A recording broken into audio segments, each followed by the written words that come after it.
giving charity to the Tzaddik. This, I hope, is a concept which is familiar to people.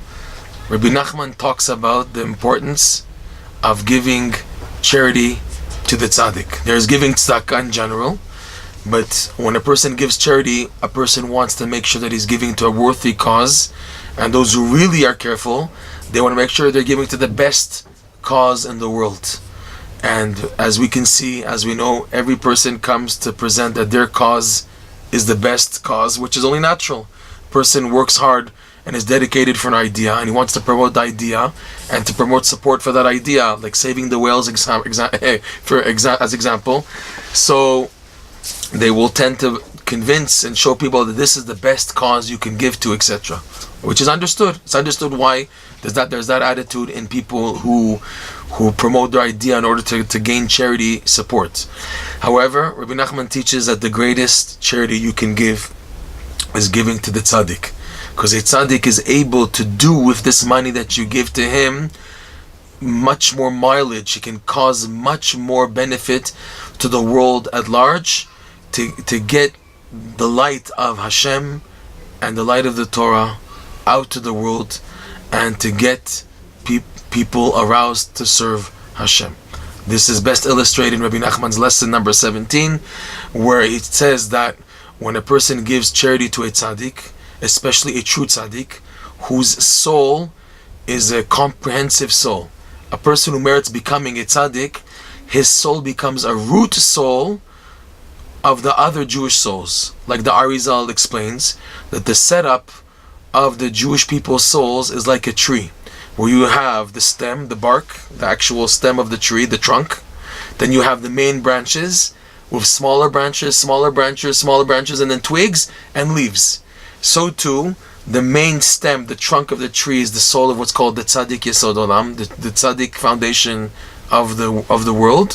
From him are the lesser tzaddikim, lesser great leaders, lesser great people, and then off of them other greater people, and goes down until it reaches the average Jews, which are eventually the twigs and the leaves, which are at the very end of the tree, at the end of the breakup from the trunk all the way to get to the leaf.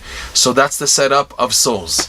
Every Jew is important, yet there is a Moshe Rabbeinu, and as a regular Jew, in Hashem's eyes, everyone's important. However, Moshe Rabbeinu, we can't deny, for example, as being the rabbi, the chief rabbi of the whole Jewish nation, he has a more higher soul, and all the other souls were included in his soul.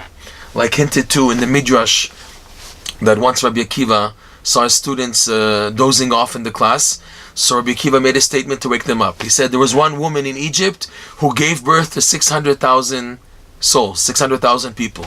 When they heard that, they woke up. He said, who? What? He said, very simple. Yocheved, the mother of Moses, gave birth to Moses. In Breslov today, how is it done to give charity to Rabbi Nachman?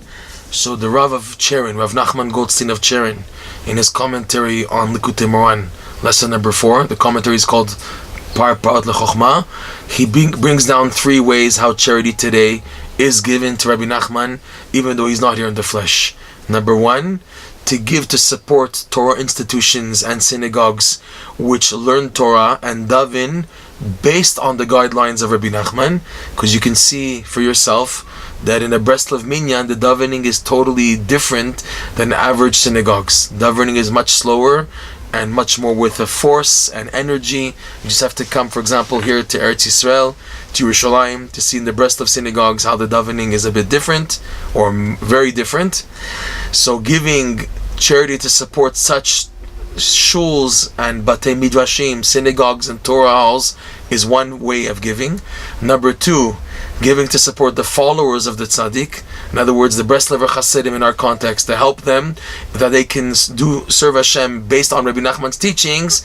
It's considered like giving to Rabbi Nachman himself, in that these are people who are making sure to instill that there's a continuity and the practice of Rabbi Nachman's teachings as passed down through the books and orally from generation to generation. And these are people who are trying their best to live in accordance with the teachings. Number 3, which is the greatest and the best, is giving charity to help print and publish and disseminate the teachings of a tzaddik, in our case what we're talking about, and of course we're biased, but this is the idea here, to give to support Rabbi Nachman's teachings, to help publish, print, and spread Rabbi Nachman's teachings, the books. A book can go anywhere in the world, from Alberta to Arizona to Alaska to Timbuktu. You can send a book anywhere. So this is the greatness of helping to support, to publish and print the teachings of the Tzaddik. And this by far is the greatest, because it's the actual da'at, the actual wisdom of the tzaddikim being spread. And this is literally giving directly to the tzaddik, in this case Rabbi Nachman's teachings, Rabbi Nachman himself, through his teachings.